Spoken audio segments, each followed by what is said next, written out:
بيبدأ الفيلم بواحد وبيكون اسمه برود وبيكون نايم وبتصحيه بنت صغيرة اسمها سماح، وبيجيله واحد صاحبه عشان يعملوا عملية وبرود بيجهز نفسه عشان يمشي.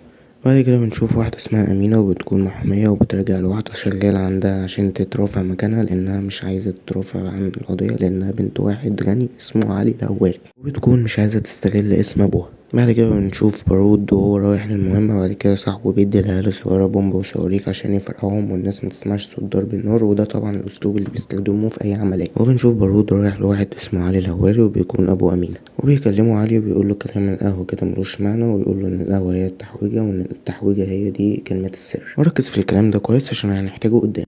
وبيعرف بارود إن بنته قربت تيجي، وبيقوله بارود إن ممكن يسيبه يعيش لو اداله الحاجة. بعد كده أمينة بتوصل ولقت إن أبوها اتقتل، وبارود بيرمي شماريخ في الأرض عشان يشتتها عشان يعرف يهرب، لكن بارود ضميره بيأنبه وبياخدها يشيلها عشان يوديها المستشفى. وبيروح لبيته وبيكون في بنت كده نايمة وبنكتشف إن هي مراته، وبارود بيقولها ان شكلك تعبان وبيشيلها ويدخلها الاوضه، وبنعرف ان هو متجوزها عشان اخوها غلط معاها. بعد كده بنشوف بارود قاعد مع ابوه وبيقول لابوه انه عارف ان ودى البنت دي المستشفى، وبنعرف معلومات مهمه هي ان بارود اسمه الحقيقي رؤوف ويكون ابن غير شرعي لسليم العاد. وبنشوف اخوه صحى وجاي يقعد وتقريبا كده بيعامل بارود بطريقه وقحه. وبعد كده بنشوف امينه وهي في عزا ابوها، وصاحبتها بتوريها فيديو لرؤوف وهو بيوديها المستشفى وبتقول له هو ده اللي قتل ابوها، وبيكون مش باين في الفيديو. بتقول لها ان ابوها كان ماسك عليهم زله وانهم خافوا عشان كده بعتوا رؤوف علشان يقتله. وبنروح لبارود وبيكون قاعد مع ابوه، بنكتشف انه بيدفن مراته لانها قالت له ان بارود كان بيحاول معاها وانه مكانش قدامه غير خيارين، انه يصدقها يا اما يقتلها. وبيقول له انه حاسس انه هيموت وان اذا كتب كل حاجه لفارس هيكون اذاه، وانه مش هينفع يسيب كل حاجه الا لاخوه الكبير. وبيقول له ايه احساسك دلوقتي ان الحاجه اللي انت عايزها طول عمرك بتلحقك. وبيقول له قبل ما تفرح انه ابنه لازم ما يكونش عنده نقطه ضعف واحده، وانه عايزه يقتل امينه لأنها بدأت تعرف عنهم حاجات. وبنشوف أمينة وهي بتدور في حاجات أبوها على دليل وبتلاقي لابتوب، لكن مش بتعرف تفتحه عشان عليه باسورد. بعد كده بيجيلها رسالة من واحد غير معروف وبيقولها ان هو عارف مين اللي قتل ابوها، وبيطلب منها انها تقابله بعد ساعة في العنوان اللي هيقولها عليه. وبتروح لواحد جارهم عشان تخلي اللابتوب عنده، وبنشوف بارود في مصنع البومب عشان يشوف شماريخ جديدة. بعد كده بتجيله مكالمة وبيعرف منها ان ابوه عيان وفي المستشفى، وبيروح بارود وبيعرف ان ابوه تعبان بسبب السجاير، وبيجيله اخوه فارس وبيقعد معاه وبيديله قهوة وبيقوله انه كان نفسه يعيش زي ابوه، وانه عاش حياته بالطول وبالعرض، وانه عمره ما ظلم حد، وانه مشكلته الوحيدة انه كان عنده دم ورا ظهره كان محسسه انه ورا ذنب. وطبعا هنا هو قصده على بارود، وبنكتشف انه حاططله في القهوة منوم، وبارود بيدوخ وبيقع على الارض. بعد كده بنشوف علي بيصحى في قفص حواليه كلاب كتير، وبنشوف امينة في القفص اللي جنبه، وبيسألها بارود هما جابوكي هنا ازاي، وبتقوله انها نزلت تقابل حد لكن لقيتهم بيخطفوها وبيجيبوها على هنا.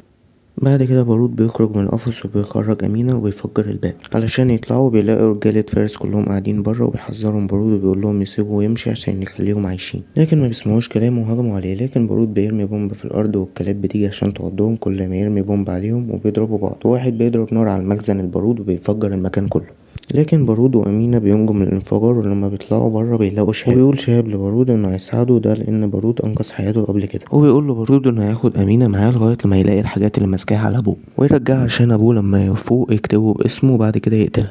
وتكون الخطة ان بارود يضرب شهاب بالنار ويهرب عشان شهاب ما يبانش انه خاين. ولما أمينة بتشوف كده بتجري. بعد كده بيروح لها وبيقولها انك مش هتعرفي تجيبي الحاجة لوحدك لانهم هيقتلوكي، وبيقولها انها تيجي معاه لانه من غيرها ميت وهي من غيره ميتة. وبيركبوا العربية وبيمشوا، وبتسأله أمينة هما ليه كانوا خاطفينك، وبيقولها انه كان واحد منهم وقلبوا عليه لما عرفوا ان هو عايز يمشي نضيف. وبتسأله على اسمه وبيقولها ان هو اسمه علي، وبتقوله ان هو ابوها كان ماسك عليهم زل عشان كده هما قتلوه، وانها عايزة توصل لحاجتها وتوصل لفاروق علشان تنتقم منه. وهي طبعا مش عارفة اللي جنبها ده هيبقى فاروق لانها مشفتش ملامحه في الفيديو. واخوه بيروح عند مرات بارود وبتقوله ان هو مش هنا، وبيقتل الكلب بتاعه بالمسدس. بعد كده بنشوف بارود رايح لمكان عشان ياخد منه اسلحة، وبارود بيقول لأمينة لو عايزة تمشي تقدر انها تمشي، ولو عايزة تستنى عشان يجيب لها حق ابوها براحتها. وبارود بيلاقي صواريخ في السما وبيعرف ان رجالة اخوه جايين، فبيروح عشان ياخد الموتوسيكل بتاعه عشان يمشي. لكن قبل ما يعمل كده بتيجي سماح وبتنادي عليه، ولكن في واحد بيضربها بالنار، وبارود بياخدها ويدخلها جوه. وبنشوف الرجالة داخلين عليه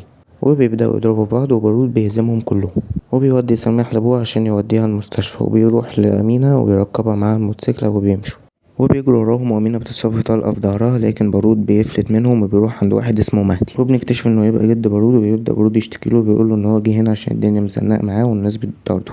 وأمينة بتفوق ويقول لها انه لازم يروحوا عشان يجيبوا الورق، لكن أمينة بتقوله انه لازم يسمع كلامها ويقول لها على الخطوة الجاية في خطته. لكن بارود ما بيردش عليها، وبيناموا وبيصحوا وبيستعدوا علشان يمشوا الصبح. وبارود بيودع مهدي وبياخدها ويمشي. وبنشوف مرات بارود بتروح لفارس وبتقوله انها حامل من رؤوف. بعد كده بنشوف بارود وأمينة بيخططوا ازاي يطلعوا العمارة عشان محدش من العصابة يشوفهم، وبيتصلوا بعربية إسعاف وبيعملوا نفسهم دكاترة عشان يطلعوا العمارة. وبيطلعوا الجرة عشان ياخدوا منه اللابتوب، وبيعزم عليهم انهم يشربوا حاجة. وبيدخلوا بيلاقوا الشماريخ بتولع في السما، وبارود بيدخلهم جوه بيستعد علشان يضربهم، لكن في واحد كده بيضرب بارود بالنار لكن أمينة بتلحقه وبيقولها ان هو ده رؤوف وبياخدها وبيمشوا. بنشوف فارس رايح لمهدي عشان يعرف منه رؤوف هو فين، لكن مهدي بيستفزه وفارس بيحط في بقه ديناميت وبيصوروه ومهدي بيموت. وبنشوف بارود وأمينة بياكلوا في مكان كده وبيتوصل له صورة مهدي وهو بيموت. بعد كده بارود بياخد أمينة لمكان آمن عشان يفتحوا اللابتوب. لو بيجربوا يفتحوا كتير لكن بيفشلوا. بارود بيفتكر كلام أبوه لما قاله كلمة السر هي التحويج. وبيفتحوا اللابتوب وبارود بيوجه مسدس ناحية أمينة عشان يموتها لأنه خلاص وصل اللي هو عايزه لكن مبيقدرش يقتلها. ولما أمينة بتشوف الفايلات اللي في اللابتوب بتعرف إن أبوها كان واحد منهم، وإنها لو فضحتهم هتكون بتفضح أبوها. بعد كده بنشوف فارس والدكتور جاي عشان يقوله إن أبوه حالته بدأت تتحسن وإنه ممكن يفوق. ولما بيعرف فارس كده بيروح يكلم أبوه وبيشيل عنه الأكسجين وبيموته. وبنكتشف أصلا إن فارس هو اللي حط السم لأبوه في القهوة عشان يموته. وبنشوف بارود وبيقرر إنه يحكي لأمينة حكايته لكن مش بيقولها إن هو فاروق. وبتتعاطف معاه وبيتفقوا انهم يهربوا ويسيبوا البلد من غير مشاكل ويمشوا. وبارود بتجيله رسالة مكتوب فيها ان ابوه مات، وبيروح بارود العزا لكن من بعيد وبيكلم اخوه بيقوله فارس يرجع، وبيجيبله الورق يا اما هيقتل شروق مراته. وبيقوله انها حامل وانك هتسيب الولد من غير ما تعترف بيه هو كمان.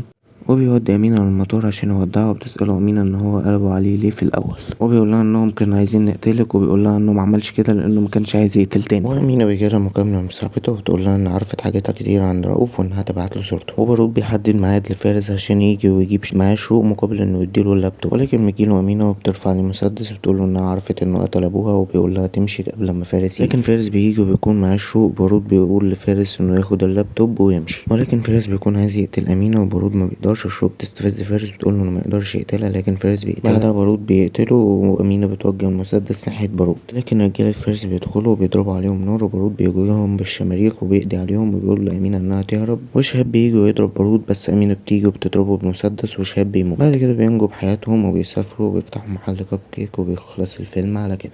ولو انت لسه جديد ياريت تعمل لايك وتشترك في القناة، ولو عجبك الفيديو عجبك المحتوى وسلام.